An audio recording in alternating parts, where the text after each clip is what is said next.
Je dirais que j'ai commencé par m'intéresser à tout ça un petit peu sur le tard parce que c'est quelque chose ni que j'y croyais ni que j'y croyais pas, mais je m'y intéressais pas forcément. Mais j'ai commencé à m'intéresser aux cartes, j'ai commencé à faire les cartes en parallèle de mon métier de coiffeuse, j'ai commencé à faire les cartes. Ça a pris de plus en plus d'ampleur, c'est devenu mon métier aussi. Et puis un jour, j'ai fait des cartes à quelqu'un qui avait un don. Et cette personne m'a dit qu'elle avait un message pour moi sur de l'écriture automatique. Et de là, il y avait écrit: Déborah, la coiffure c'est fini, tu vas t'arrêter, tu deviendras médium. J'étais un petit peu sceptique, mais j'ai commencé à essayer. Et puis ça a marché. Bien sûr, petit à petit, il a fallu du temps, il a fallu de l'apprentissage. Il a fallu que je comprenne que c'était vraiment quelque chose qui existe, que ce n'était pas mon imagination. Il a fallu que je me prouve aussi à moi-même que ce n'était pas mon imagination. Il a fallu que je le prouve aux autres, chose que j'ai largement fait, je pense, aujourd'hui.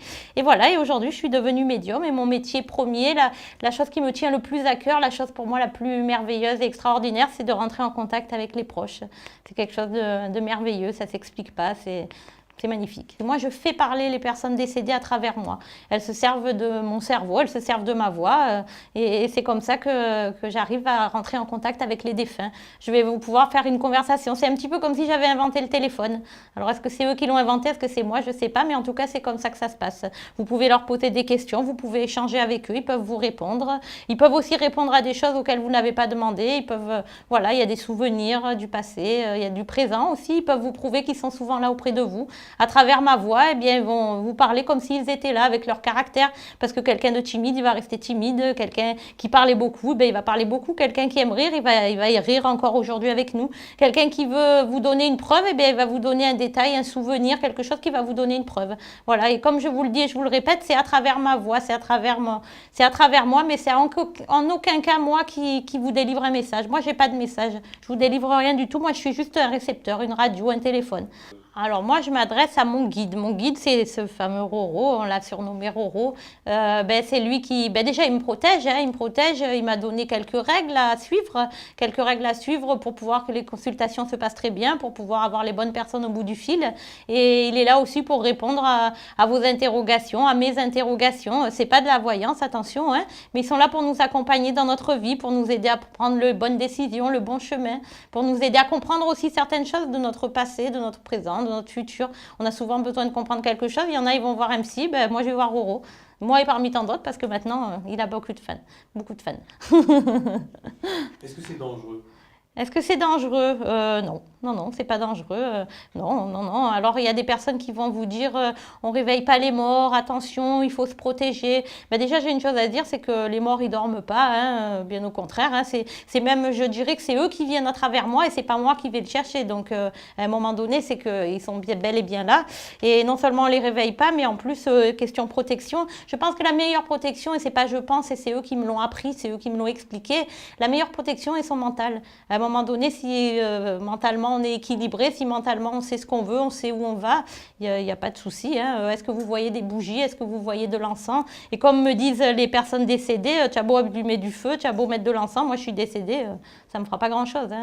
Alors comment fait-on? J'ai mon collaborateur qui gère tout ça parce que j'ai pas le temps. J'ai pas le temps, j'ai mes séances tous les jours, j'ai ma vie de famille, mes enfants, tout ça qui me comble la journée. Donc en réalité, c'est par ma page Facebook. Vous pouvez aussi me voir sur YouTube, bien entendu, pour voir un petit peu mon travail, parce qu'il est bien de s'intéresser un petit peu à ce que je fais avant d'arriver. Au moins, vous voyez un petit peu comment ça se passe. Voilà, vous me téléphonez ou par YouTube, Internet, voilà, tout simplement. Est-ce que ça coûte quelque chose? Oui, bien sûr que ça coûte quelque chose. Pourquoi? Bien parce que moi, aujourd'hui, j'ai arrêté mon métier de coiffeuse. Mon mari a arrêté son métier pour se consacrer à 100% aux demandes de la clientèle, répondre au téléphone, répondre à des messages, ce qui nous prend des journées et des nuits, des fois, de temps en temps. Donc oui, effectivement, je fais payer parce que c'est mon travail. Il y a des personnes, ils vont aller au bureau travailler. Moi, je vais aussi au bureau, mais pour entrer en communication avec des personnes décédées. Donc effectivement, oui, je fais payer. Comment dire? Alors, c'est quelque chose qui me sert et qui me dessert à la fois. Effectivement, ben, j'ai trouvé personne qui fait la même chose que moi. J'ai eu beau chercher, tourner. Personne ne fait ce que je fais aujourd'hui. Peut-être qu'un jour ça viendra, peut-être qu'il y en aura qui y viendront, mais effectivement, non, je procède de façon différente.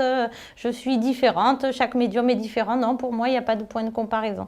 Voilà, moi, quand quelqu'un vient à mon bureau, déjà, je veux en savoir le moins possible. C'est d'ailleurs pour ça que c'est soit mon mari, soit mon collaborateur, soit c'est quelqu'un qui prend les rendez-vous, quelqu'un qui répond au téléphone. Pourquoi? Parce que moi, je veux pas qu'on me donne des renseignements. Si jamais j'ai des renseignements avant, eh bien, je vais mettre ma propre impression, ma propre pensée. Et non, je ne veux pas. Je veux vraiment que la personne, elle me donne son prénom. Point. À partir du prénom, vous verrez qu'il y a besoin de rien d'autre. Ça part tout seul, ça s'explique pas. Le défunt, il est là, il s'adressera à travers moi à vous. Et il va vous dire lui-même les choses que vous aviez envie de me dire. C'est lui qui me les dira et non pas vous. Pour moi, les bons moments, c'est de voir quelqu'un partir avec un soulagement, de voir quelqu'un partir avec sa preuve. Parce qu'on vient souvent me demander une preuve, on vient souvent chercher la preuve qu'il y a quelque chose après. Beaucoup de personnes ont besoin de cette preuve et ça, pour moi, c'est un bon moment. C'est quelque chose de magique.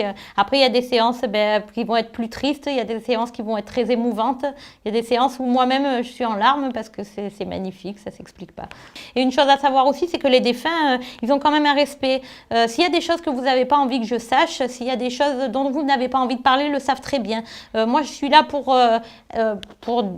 je suis leur voix en quelque sorte, mais ils sont toujours respectueux. Ils vont dire les choses de façon à ce que vous compreniez, mais que moi je ne comprenne pas forcément. De toute façon, c'est pas à moi de comprendre, c'est à vous de comprendre. Les choses, c'est vous qui devez les savoir. C'est à vous de reconnaître votre proche. C'est pas à moi de vous dire oui c'est comme ça ou oui je vous dis qu'il vous dit ça. Non non. Si à partir du moment où vous avez vos preuves, vous savez que c'est la bonne personne. Voilà. Moi j'ai pas à vous dire. C'est à vous de les reconnaître. C'est leur caractère, c'est votre histoire, c'est vos souvenirs, c'est votre vécu et il y a que vous qui pouvez le savoir. C'est pas à moi de vous le dire. Voilà.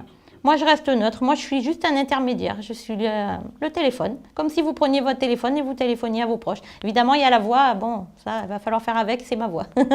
Ça, on ne peut pas le changer. Mais bon, on s'y fait.